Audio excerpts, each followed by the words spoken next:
I am dancing with these words around you.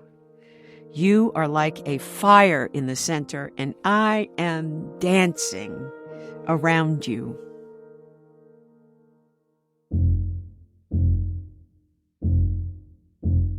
How do you find your voice, your medium, and your path when you live in a community with other boundary-breaking artists? What might you need to change so you can shine your light in the world? Welcome to Season 2 of Recording Artists, a Getty podcast dedicated to exploring art and artists through its archives. I'm your host, poet Tess Taylor. In this season, called Intimate Addresses, each episode examines one letter by one artist, looking deeply at what it means to make a life in art. Anna Deavere Smith performs the letters as we travel the globe in the 20th century. You listen as makers collaborate, fight for justice, ask for money, work through pain, and affirm their resilience. What emerges is a sweeping panorama of artists in dialogue with one another and 6 distinct portraits in creativity. Today's letter is from someone you probably haven't heard of, poet and potter Mary Caroline Richards, who went by MC. A year ago, I'd never heard of her either. Yet as I learned about this Black Mountain poet and her groundbreaking philosophy of craft, I savored her visionary meditations on the nature of creativity and transformation. Now to our letter. It's July 16th, 1956. Richards is 40 years old. She lives at an intentional community in Stony Point, New York, alongside other artists, including composer John Cage. On a pale blue aerogram with a red airplane on the 10-cent stamp, Richards is writing to her beloved, avant-garde musician David Tudor, who's growing famous around the world for playing Cage's music. This time, Tudor's address spills off the page. Care of Dr. Wolfgang Steinecke, Kranichsteiner Music Institute, Roquetteweg 31, Darmstadt, Germany. Here's Anna Deavere Smith. Monday, July 16th. Dearest merman, greenlit, dearest moonman, blacktop, dearest and most distant relation, I have returned from my jaunt and await your pleasure, that is to say, await my pleasure in you. I left Friday morning in the MG with PVSJ, dropped the children in Connecticut, and sped on to Jacob's Pillow, arriving in time for the matinee. Merce's new dance to the Satie Nocturne is just marvelous and amazing and mysteriously exact, or vice versa. All in white costumes, the men have painted faces, the women in and out of headdresses. Viola has a fantastic and touching duet with Merce, she in a kind of nunnish headgear with side veils. The set is a 10-foot scrim upstage left, behind which strange and marvelous things happen. Images appear, lit and shaded. Carol's duet with Merce in the suite brought me to my feet in a spasm of goose pimples. Lordy, Lordy, how lucky and blessed I feel to know these people and to experience these splendors and joys and acts of precision.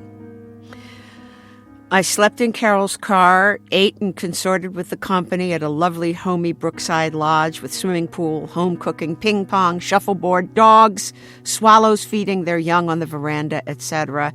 In other words, I had an excellent time. You have received a note from Boas Saltoff of the Copenhagen Radio saying that there's no chance of a session there this season as their quota of foreign artists for that period has already been disposed of. The carrots are 4 to 5 inches long now. Yesterday, I ate the first zucchini. I must get to my weeding, for the heavy rains have changed the gardenscape again. I think of you always with your face of fruit and your eyes of black blood sausage and your hands that are alive like animals or birds, and all of you.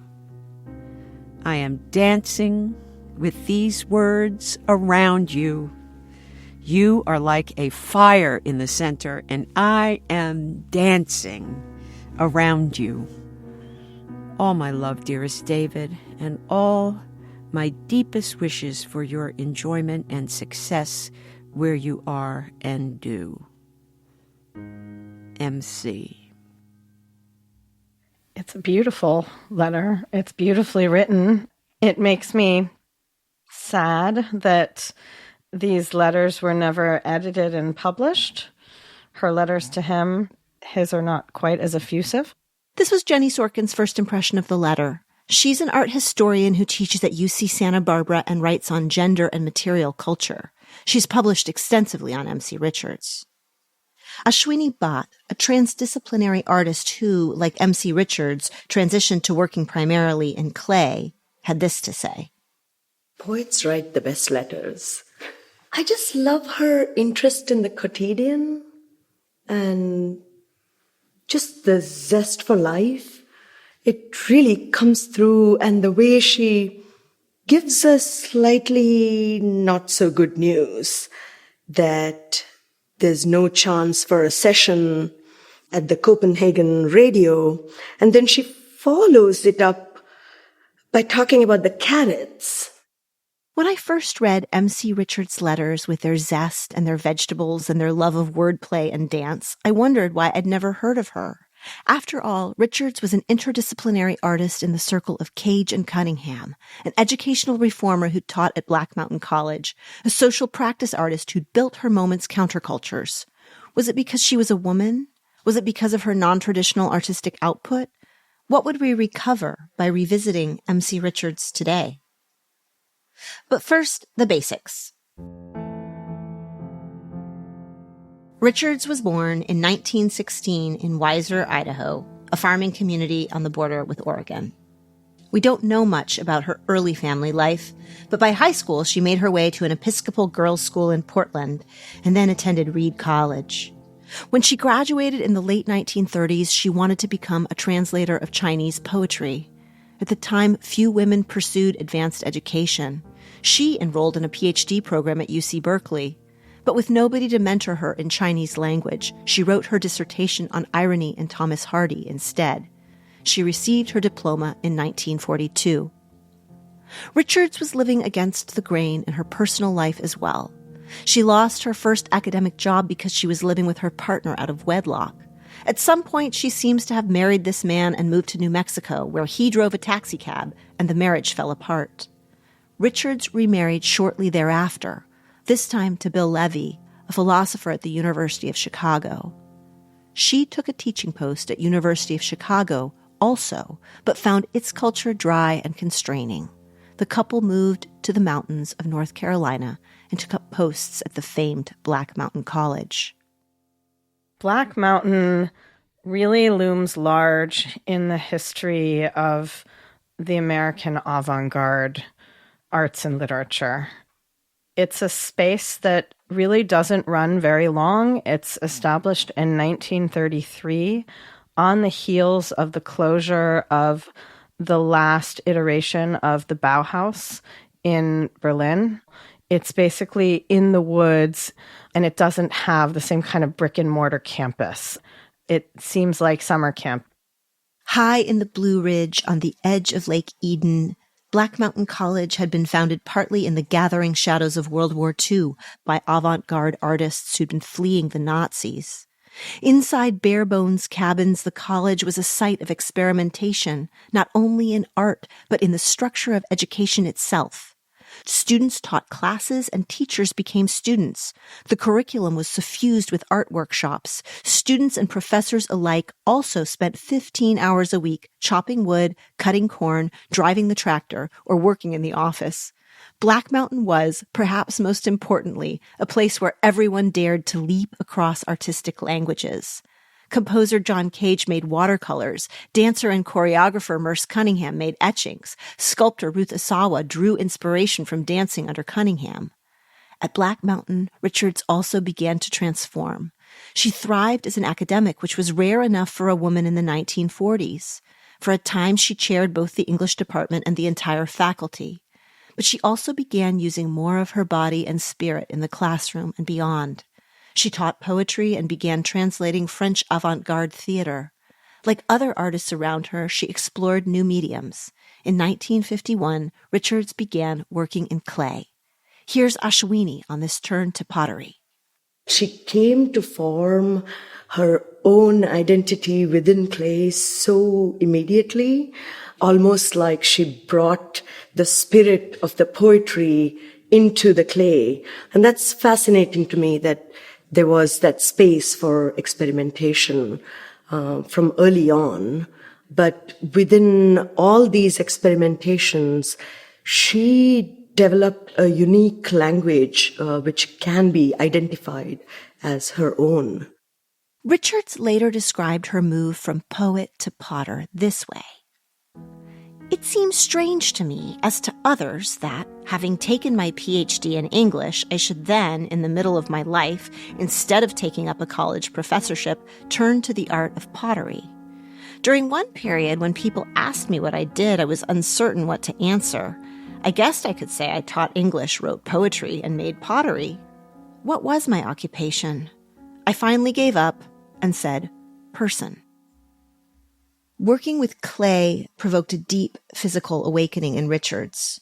Centering, the first step to throwing pottery on the wheel, particularly captivated her. Here's Jenny. Finding form through material rather than through words is a way of literally recentering her in her own body. You're working against gravity. You're working against moisture. You're working against time in all ways when you shape and mold and form clay. I think it's an enormous challenge to her, and it becomes the kind of metaphor for thinking about reshaping her own life story going forward. Seen from nearly a quarter century after Richards' death in 1999, her most lasting work is not poetry and not pottery, but a book about relationships between the two and a book about making itself. It has a long title, Centering Poetry, Pottery, and the Person. But Jenny and Ashwini just call it the book. Richards published Centering in 1964, over a decade after she first learned pottery at Black Mountain. Centering is a magnetic treatise on opening oneself to the vulnerability of art. It would also help Richards reshape her own life. But I'm getting ahead of the story. Let's go back to 1951. In 1951, the same year MC Richards started working with clay, the experimental musician David Tudor arrived at Black Mountain to give a concert. A critic of the time described the music Tudor played this way. What arrives on paper looks like a mixture of blackstrap and soot applied with a defective spray gun. It was music designed to shock and upend. Tudor came to Black Mountain at Richards' invitation, and that invitation was the first letter she ever wrote him. On Black Mountain letterhead, it's a prim form letter explaining that the college is unable to offer Tudor payment for his concert, though perhaps he'll make enough money to cover his bus fare home. Even so, 6 months later, in November 1951, Richards writes Tudor as her dearest one under the moon, and he calls her a poem in his heart. Jenny explained the attraction. I think Tudor for her was the exact diametrically opposed model of a man than Bill Levy, and I can only imagine maybe her first husband too. Tudor was sensitive and dreamy and an artist, and she fell hard because she too was sensitive and dreamy and an artist. But by this time, in the early 1950s, Black Mountain College was unraveling, diminishing into a series of summer programs and then disbanding entirely. Richards and Tudor left in 1952, unmarried but committed to experimentation in life and art. By 1954, hoping to extend the communal life they'd begun at Black Mountain, Richards, Tudor, Cage, and other friends from the college, including millionaire Paul Williams, the P in MC's letter, helped found a new intentional community in Stony Point, New York. It was called Gate Hill Cooperative, but they just called it The Land. And that is roughly where we meet the MC Richards who wrote the 1956 letter that began our episode. She's a woman in love with her artist friends, a woman at the hub of a great network of creativity and creation. From their modest slab and stone cottages in the woods, Richards and her studio mate Karen Carnes worked on stoneware pottery to use and sell. Tudor and Cage traveled to tiny festivals around Europe, playing music designed to shake the post-war world. On tour, Tudor played alongside Fluxus artists including Benjamin Patterson and Namjoon Paik. It is during one of these tours that Richards is writing to Tudor. He's on the road in Germany, and she's helping coordinate his engagements from New York, relaying some bad news from an innovative radio station in Copenhagen. She's also sharing her news of what must have been an extraordinary day. She has driven to see the Jacob's Pillow performance of Merce Cunningham's dance to the Satie Nocturnes. Merce's new dance to the Satie Nocturne is just marvelous and amazing and mysteriously exact, or vice versa. Erik Satie was a post-impressionist French composer who'd invented a spare new melodic syntax on the piano. Robert Rauschenberg had designed the minimalist white costumes that so impressed MC. Yet for the most part, while Tudor was globe-trotting and Cage and Cunningham accrued accolades, Richards stayed home making pottery, cooking for Merce Cunningham's dance troupe, making caramels for John Cage's birthday party. She made pottery for everyone, even producing a set of dishes for Cage, and she faithfully tended the garden. The carrots are 4 to 5 inches long now. Yesterday, I ate the first zucchini. I must get to my weeding, for the heavy rains have changed the gardenscape again. As she wove her community through craft, Richards thought deeply about connectivity, interdisciplinarity, and art. Her 1956 letter to Tudor leaps across lines of its own. It moves from the sound play of Moorman, Moonman, and Merman, greenlit and blacktop, as if she's staging her love in a strange netherworld, to a description of her own fertile garden. The end of the letter moves through a wild and surreal summoning of birds, fruit, and sausage. She ends with a passionate description that reads as if Richards, her language, her very self, is the clay being fired in the gaze of Tudor's regard. I am dancing with these words around you. You are like a fire in the center, and I am dancing around you. The letter is a joyful journal of experimental life. Other letters to Tudor continue this way, reporting on kiln explosions, painting a cedar closet, harvesting peas, the caps. Her words are alive with crayon drawings and longing. I'm in the soup without you, she writes. Mended your underpants tonight out of sheer love. I miss you like it was my stomach. One pencil poem on yellowing construction paper reads, For David, stone-brown gaze and your stone-ground hair. In some ways, this 1956 letter reveals a woman at the center of a network, a woman deeply in love with her partner and her brilliant friends and their collective social experiment. But Richards was also in a strange spot. As a twice-divorced woman without children, partnered but unmarried amid queer men in an intentional community in 1956, she was far outside the typical heteronormative life of her era. She loved contributing to a new world in the making, but moving in this circle did not guarantee being seen on equal terms. Jenny teased out this difficult dynamic. MC probably had a much different or open awareness of alternative sexualities, alternative lifestyles, because of this circle of queer men that she surrounded herself with. But she doesn't have female friends. I think the deep despair of her generation is women who were artists, self-identified as male. The only way to be an artist, to be a serious artist or to be a serious writer, was to be in a circle of male peers. It's hard for me also not to see the really problematic gendered role that she's contained within. She doesn't get to be an artist. She's kind of beholden to this community of male makers around her. For all the radicalism of this community, it left her in a housekeeping role. While Tudor and Cage were inventing avant-garde art, she was inventing a great deal of what would become avant-garde American craft. However, her labors and her sector were feminized. Meanwhile, At key moments, members of this community did not extend to her the same support that she showed them. At a crucial point, Cage chose not to help Richards publish her poems. Tudor was often gone, but even when he was there, he could be sexually aloof. With less critical recognition throughout the 50s, Richards continued to create her sometimes humbler experiments in living. By day, she wrote poems, made pots, and gardened. By night, she taught English at City College of New York. She thought deeply about pedagogy, equality, and performance.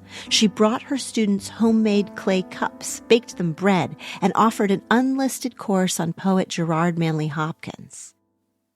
By 1958, Richards was making her name known on wider stages. She just translated The Theatre and Its Double, a signature work by surrealist Antonin Artaud.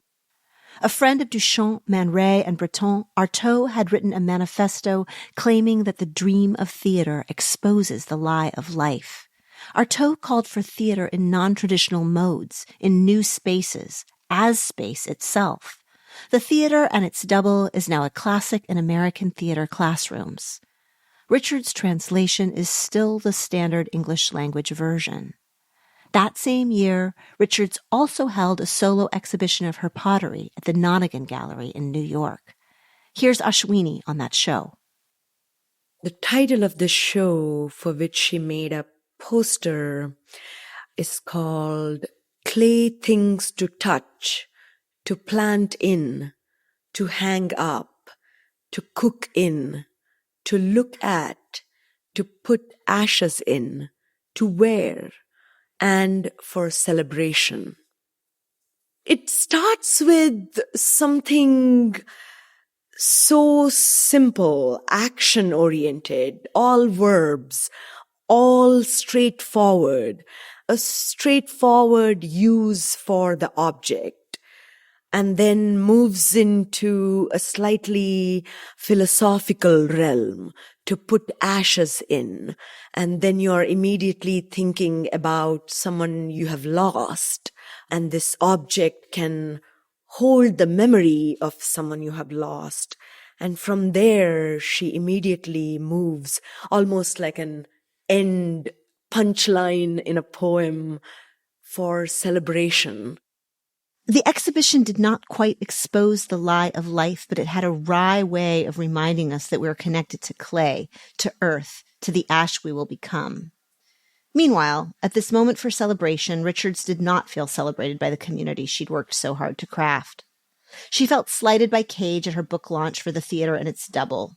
Tudor was on the road during both her book launch and her opening. And there were other impasses.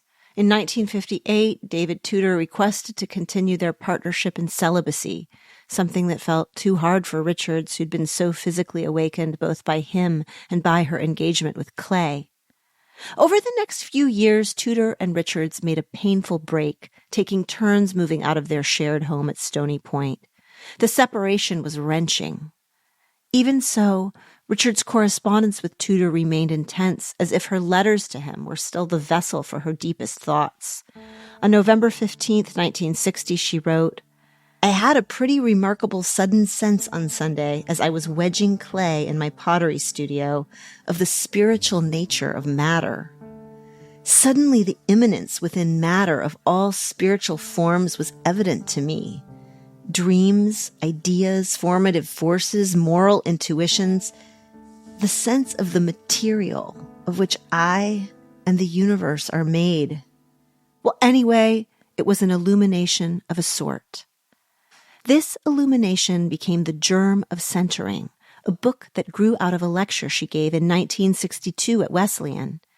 It's a raw, lumpy thing, blending poetry, philosophy, and craft. Here's Ashwini. Centering is the only book probably written by a potter which doesn't talk about anything about pottery making as an illustrated or a technical way. She mostly talks about life and process. It's less a how-to book than a soulful examination of why any of us might make anything at all. Ashwini again. I think that's why the book is so relevant even today. Like, I could take the book and open any page, and almost like a ritual before entering the studio, and that will be beautiful and inspiring. I think the book has that kind of a power where craft people know how much power there is in that material intelligence we hold within ourselves and the material knowledge we have. I read some of my favorite passages to Jenny and Ashwini, and we talked about them. My experience builds bridges between disciplines which are often considered separate, if not antagonistic.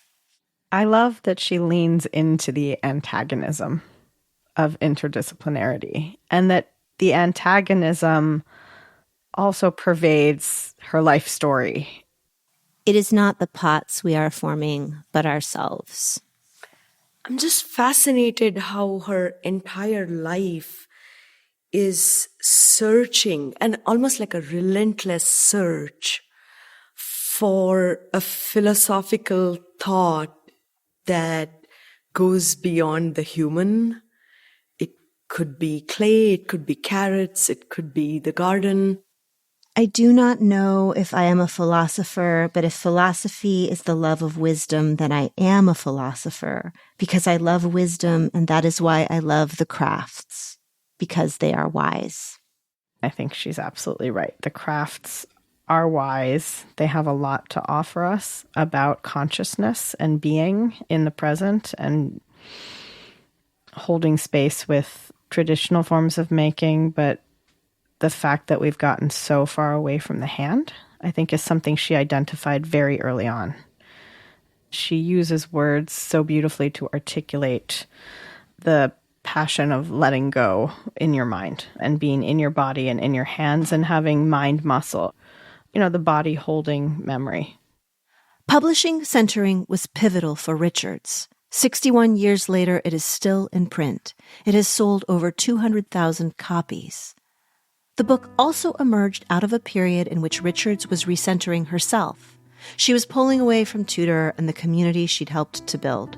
It is almost as if the book gave her the language she needed to center herself, the fire she needed to go on. The journey wasn't easy. When Centering was released in 1964, Richards was suffering, living alone in a cold, unfurnished loft in New York City. She'd just had a hysterectomy.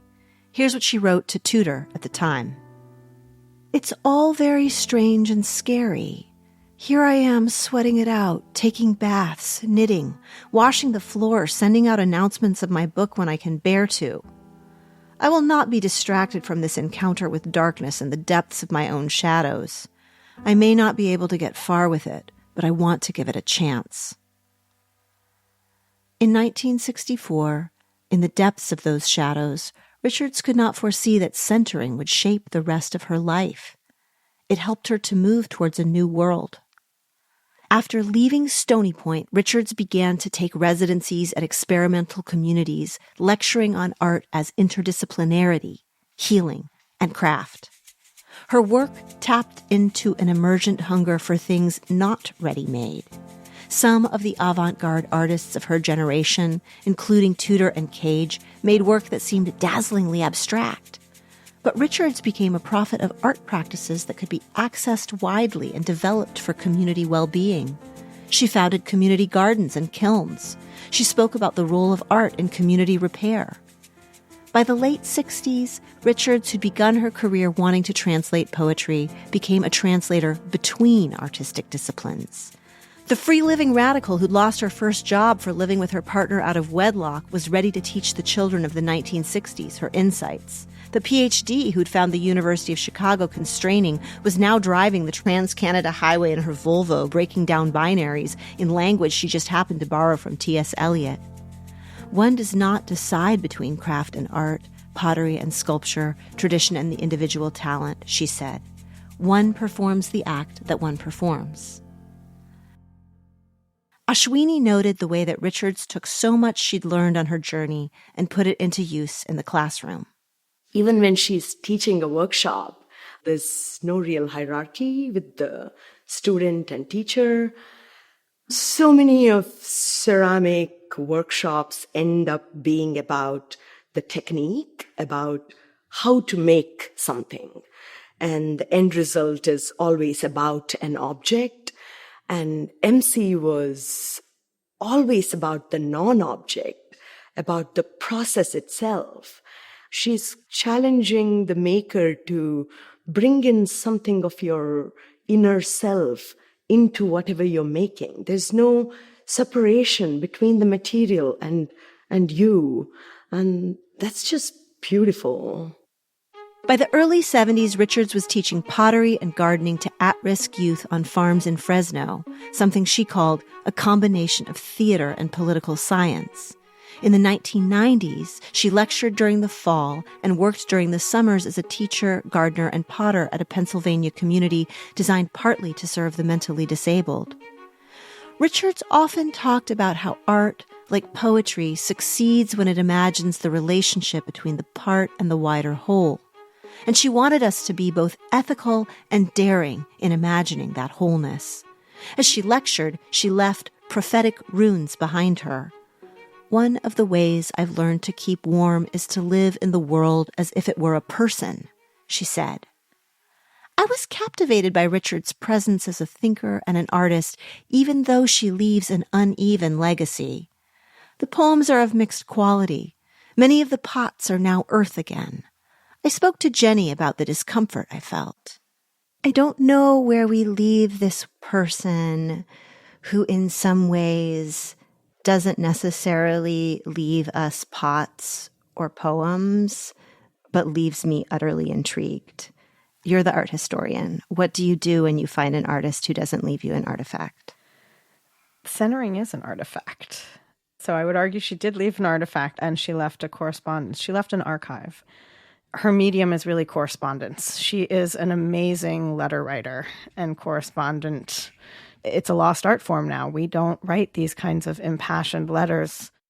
For Jenny, as important as the physical remnants of Richard's career were less tangible things. She leaves this network, this radically important series of networks.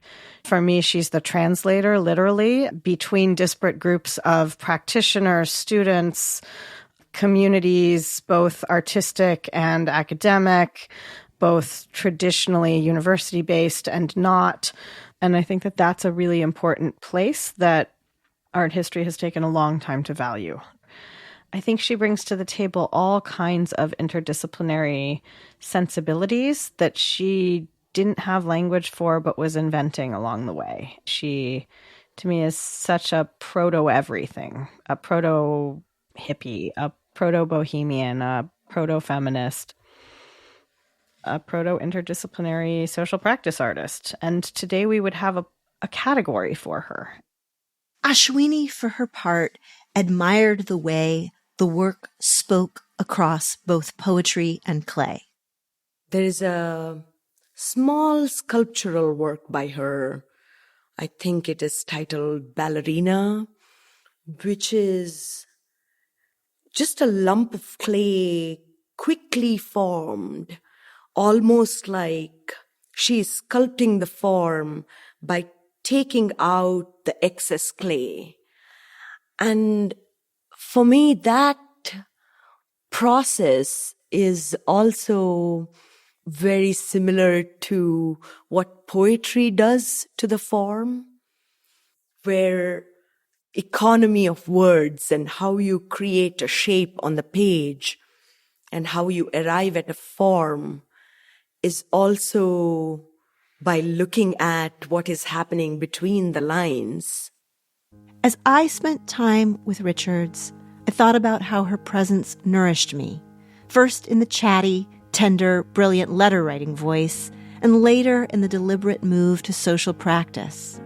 Her art took the form of responsiveness, not only to clay, but to time, season, vegetables, and the material needs of communities. Her best writing brought me closer to my own center as a maker. Sometimes, peeling a potato or tending some of the trees at the community garden where I work, or teaching a song to a group of children, I think of her voice saying, "I love the crafts because they are wise." It is with this unusual, enigmatic, haunting voice that I hope to leave us today. Here's a recording of MC Richards in October 1969. She's just finished her drive on the Trans-Canada Highway, having arrived in Cheney, Washington in her Volvo. She's giving a talk called Some Thoughts About Art and Wholeness in Learning. She's inviting us to balance our inner and outer worlds. Life is an art because our social practices are embodiments of inner pictures and of inner feelings. Like art, life projects an inner world. What pictures do we have of ourselves? Let's get to know the elements in ourselves which govern our choices. This is a lifetime's artistic labor, not to be gripped by a faceless power, but to see face to face whom we serve. If we want to practice a wise human art, we need to bring our wholeness as persons into consciousness. We carry ourselves as a vessel in which play all the members of our inner family. Sit with me at table, oh my fear. Sit with me at table, oh my fear. Sit with me at table, oh my fear. Give yourself to me, oh my fear, and I will marry thee.